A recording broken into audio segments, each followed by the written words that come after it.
What's up everyone? Today I want to take you with me at a leg workout. But I don't want to just show you some leg exercises. I want to explain to you why I'm doing certain things and the reasoning behind my decisions. And hopefully I can make your workouts even a tiny bit better. First of all, my whole workout consists of only 9 sets. I'm currently in the latest stages of an 8-month cut and I'm only doing 18 sets in total for my legs during the week. The main goal while cutting is to do the least possible work needed to preserve your muscles. And the most effective way to determine if you are retaining your muscle is by tracking your performance. After tracking my progress for more than 5 years, I know that 8 sets for my quads, for example, are more than enough to maintain their size and even increase my performance, even at 2500 calories. And indeed, my numbers are still going up, at least on a monthly basis, even though I'm eating almost half the calories I normally do. But enough with the theory,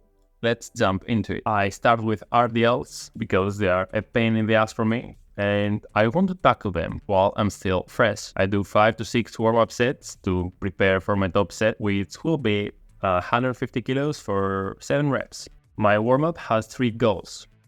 Gradually prepare my body, warming up my muscles and joints to prevent injury. Get used to the movement so I can milk every rep. A lot of people neglect this and they waste their first set because they are not in the groove of the exercise yet.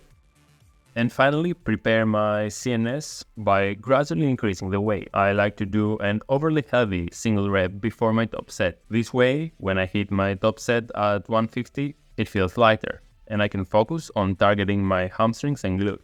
I try to control the eccentric as much as possible, but my main focus is firing my hamstrings on the pull. I leave 1 to 3 reps in the tank for heavy compounds like deadlifts, because the risk of injury and overall fatigue outweighs the minimal extra muscle gain from going to failure, and muscle gain is not my primary goal right now anyways. I could probably do another 2, maybe 3 reps here, but it's really not worth it. For the second set, I aim to match the weight and the reps, and this inevitably means I'll be working closer to failure, since my hamstrings and glute are already fatigued. I think I could get another rep or maybe 2 here. The third set is a backup set with lighter weight to hit higher reps and introduce some volume. I usually go for 10 to 12 reps, but since I increased the weight this week, I got 9. My goal at this stage is either progression or maintaining my performance while minimizing injury risk. Over the last 8 months, I've lost 50 pounds, and since I'm eating half the calories I started with, my body is really injury prone right now. I'm really fine with just maintaining my strength for the last 3 to 4 weeks.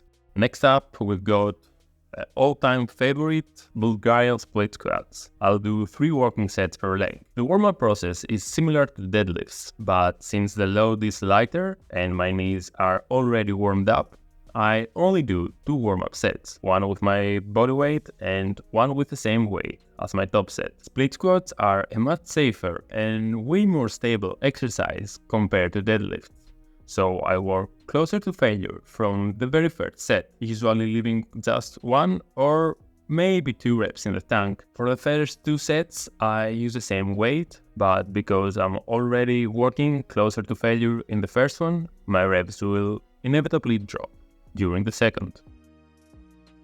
The last set is a drop set, where I go to failure with a dumbbell and then I drop it and crank out as many reps as I can until I hit failure again. Since that's the last set for my left glute and quad for the session, I'm okay with going all out.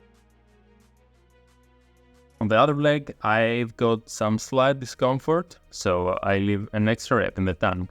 Other than that, the approach is exactly the same. I will just show you my last drop set here.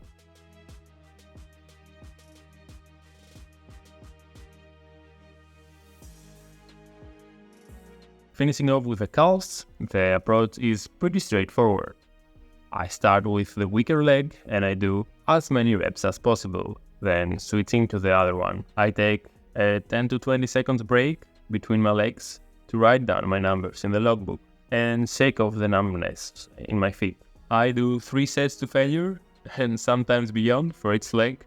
And honestly, I can't think of a reason not to push your calves this hard. At this stage of my cut, my primary goal is minimizing injury risk. And if you've ever come in the same situation and you have cut it for so long, I highly advise you to do the same. I know that you have to go hard in order to maintain your muscle, but since my lift numbers are going up and the numbers on the scale are going down, there is no reason to push further than needed. I know that I just keep repeating myself, but it's crucial to understand that in order to be able to lose 30 or 40, or in my case 50 pounds in a bit more than half a year, you have to be conservative and do the least possible amount of work in order to preserve your muscles. I hope you got something out of the video, and if you did, please drop a like and subscribe.